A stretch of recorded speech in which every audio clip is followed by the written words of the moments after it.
Hello all my beautiful sisters from those other misters. Today I am doing a review on the Jeffree Star Androgyny palette.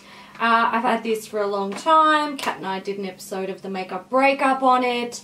I have been using it and it is time to review it. So this palette retails for $45 US, I believe. I bought it straight off the Jeffree Star website. I can't actually remember, it's been a while. It contains 10 eyeshadows. They are 2.52 grams each for a total of 25.2 grams across the whole palette, so there's a lot of product in here. Let's start with this. The outer box is like a really beautiful burgundy colour with the gold accents, very pretty. Make sure you keep your box because it's got all of your ingredients on the back and the weight on the front. So just in case you ever want to refer to that, you're going to need to keep the outer box because the palette doesn't contain any of that information on it. The palette itself is a pink faux snakeskin finish, very bright pink, with rose gold detail. I think the rose gold detail is very pretty. Personally, I'm not really into like the sort of bright pink snakeskin thing. I would have loved it if it was this colour. Like, I would have been all over it. Surprise visit from my nephew, which means I have to hurry this up. So inside there are 10 eyeshadows and a mirror, which I'll try not to blind you with. Obviously the palette is long and thin, so is the mirror. So for me it's not something that I can do like a full face of makeup in, but it does encompass the eyes quite well if you are trying to do an eyeshadow look with an eyeshadow palette. The shades inside are quite pretty. You've got like a really good combination of warm shades and then some cooler shades, and you can see down here he's gotten into those sort of trendy sort of dirty blues and greens that are quite popular at the moment. Alright, let's go through the shades. I'm going to go through them individually like I did with the Beauty Killer palette. We will start with Frosting. This is a metallic shade and it is a gold with like a really beautiful peach tone to it. So it's got like hints of orange and pink in there. It's very pretty. I will say the metallic formula, we'll get this out of the way now, Frosting and Deja Vu, it is much improved from his Beauty Killer palette. So I really like the metallic formula. The next one is Safe Word. This is a camel color and it's matte. It works beautifully as a transition shade or beautifully as a sort of no makeup color. Very much like it, beautiful pigmentation, it's all good. Charm is a gorgeous orange shade, again great transition color. I even have it on my inner corners today. I love it, pigmentation is good. Deja Vu, another one with beautiful pigmentation and a beautiful finish. This is a red, but it's got little hints of brown to it. It's not a true red, it is a bit of a deeper red, as you can probably tell by the palette or by the way it looks in the palette. Beautiful shade, lovely. Dominatrix, this is a sort of mid to dark brown with a lot of red tones to it. It is absolutely beautiful. I love it. The formula is great, very pigmented, blends easy, good stuff. Androgyny, I feel like this goes on the skin a little bit lighter than it looks in the pan. So I tend to use it as like a transition shade or like a shade to sort of smoke out the edges if I want to, you know, get some purpley tones in there. But it is like, it's a beautiful shade. It's just not quite as dark as I expected it to be. Then we have Fetish. This is a red shade, but it is a little bit on the darker side. This is not a matte, but it is not a metallic. It's a satin finish and it's actually quite pretty. It does look fairly true red in the pan, but it doesn't quite translate that way on the eyelid. Then we get into the greens and the blues, and this is where the palette falls flat for me. Sorry, I'm just kicking everything. we've got Military. This is kind of a swampy green. It's like a, I don't know, a yellowy, dirty green. I don't really know how to describe it. It's almost khaki green, but a little bit off. I don't mind the way this one and Poison swatch with a finger, but honestly, they just don't seem to pick up well or lay down well with a brush.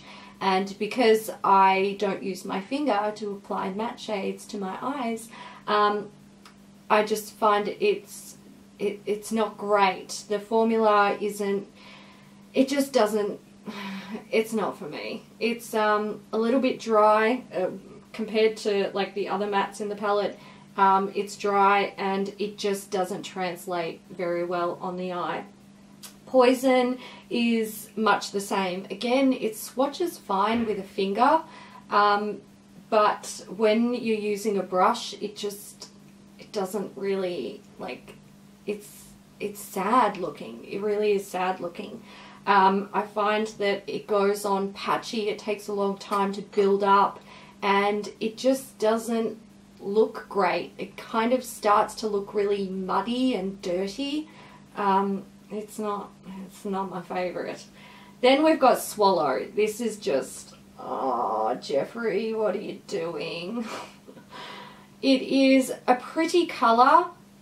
It doesn't swatch well with a finger. It's even worse with a brush. Again, patchy, dry, kind of muddy looking. It takes forever to build up, and you can use like a really good primer, like maybe the Too Faced glitter glue, but the problem is that primer will not let you blend out a matte shade, especially not a dry formula like this. It just like clings and ugh, it's not good. Alright, let's talk about the cohesiveness of the palette and the diversity of the sort of looks you can create. Now, the palette is actually quite clever because you've got these greens down here which complement well with like orange tones and the green and blues. And also frosting, because it's got those peachy tones in it, it will also help to make these shades pop. They'll like work really well together. The issue is that because I don't use these shades because they're just not very good, you are essentially left with very warm, very sunset inspired looks.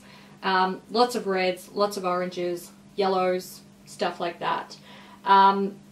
If these shades were better in their formula, so if they were similar to, say, Safe Word, Charm, Dominatrix, I really think that this palette would have just been fucking like perfect, absolutely perfect. But the problem is, if you want to use any of these shades, they just they really look sad next to pretty much anything else in the palette because their pigmentation is lacking. You can build up the pigmentation, of course. You can with pretty much any eyeshadow.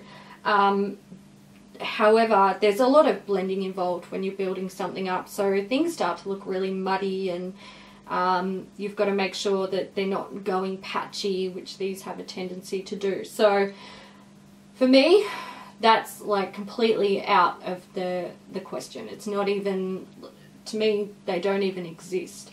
So I just create the same thing all the time. Warm, sunset, yellow, red, orange. It's like, it's the same thing. Because like a lot of the shades in the palette have a lot of orange and red tones, when you start putting them next to each other, they help to encourage those red and orangey tones to come out. So like you might put Deja Vu next to Dominatrix and suddenly Dominatrix looks much more red toned. You might put Charm next to Frosting and all of a sudden Frosting is bringing out those beautiful peachy colours and really making Charm pop. So it's all sort of much the sameness really. If you like sort of reddy orangey shades, then it's not a bad one to have. I feel like, Androgyny and Safe Word do offer something different, but they are not bold or pigmented enough to really, you know, they don't really make much of a difference to a look. They will help to add a slightly different tone, or like blend out an edge or whatever, but they're not bold enough to really be like, oh wow, I can see that there is a cool toned purple in there, or a really pretty camel color. If you want those colors to shine, you pretty much have to use them on their own and not put anything too bold next to them, because it will take away from these shades. So for example, if you really wanted to make Androgyny be like your beautiful crease, sort of smoked out outer corner deal, I would probably only put it with frosting over the eyelid, because if you use like Charm is so pigmented and so bold that Androgyny just sort of, it looks like it gets lost and it starts to look a bit lackluster and sad. So I do think that the palette is very much lacking when it comes to what you can do with it. I think most of the shades are really beautiful, okay? I fucking commend Jeffree Star for improving his formula. I think you need to go back to the drawing board with these ones, but I do think, especially along this top line and these two, much improved. This one, little bit lackluster, but there is a lot of improvement here on the Beauty Killer palette. However, I wouldn't say buy the palette just for that.